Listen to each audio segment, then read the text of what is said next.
2 ದಿನಗಳಿಂದ ಸುರಿಯುತ್ತಿರುವ ರಣಮಳೆಗೆ ಉಡುಪಿ ನಗರ ತತ್ತರಿಸಿ ಹೋಗಿದೆ. ಉಡುಪಿ ನಗರಸಭೆ ವ್ಯಾಪ್ತಿಯಲ್ಲಿ ಹಲವೆಡೆ ಮನೆಗಳು ಜಲಾವೃತಗೊಂಡಿದೆ. ಉಡುಪಿಯ ಕರಂಬಳ್ಳಿ, ಮೂಡುನಿಡಂಬೂರು, ಕೊಡವೂರು ಭಾಗದಲ್ಲಿ ಕೃತಕ ನೆರೆ ಕೂಡ ಸೃಷ್ಟಿಯಾಗಿದೆ. ಕರಂಬಳ್ಳಿ ಭಾಗದಲ್ಲಿ ಬನ್ನಂಜೆ, ಮೂಡನಿಡಂಬೂರು ಕೆಲವು ಮನೆಗಳು ಜಲಾವೃತಗೊಂಡಿದ್ದು, ಇಂದ್ರಾಣಿ ನದಿ ಹರಿಯುವ ಪಾತ್ರದಲ್ಲಿ ಗುಂಡಿಬೈಲು ಭಾಗದಲ್ಲಿ ತೋಟ ಮತ್ತು ಗದ್ದೆಗಳು ಕೂಡ ಜಲಾವೃತಗೊಂಡಿದೆ.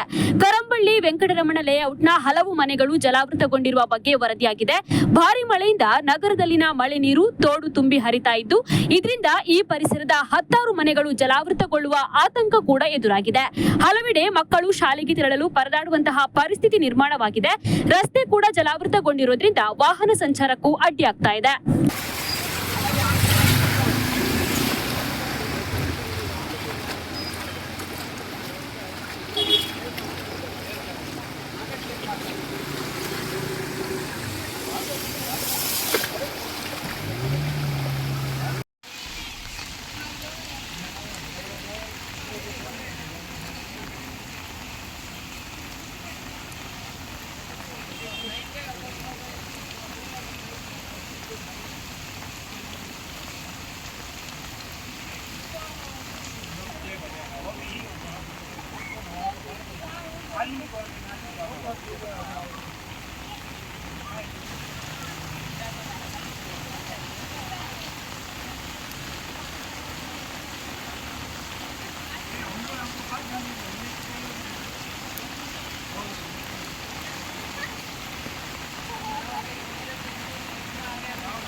साड़ी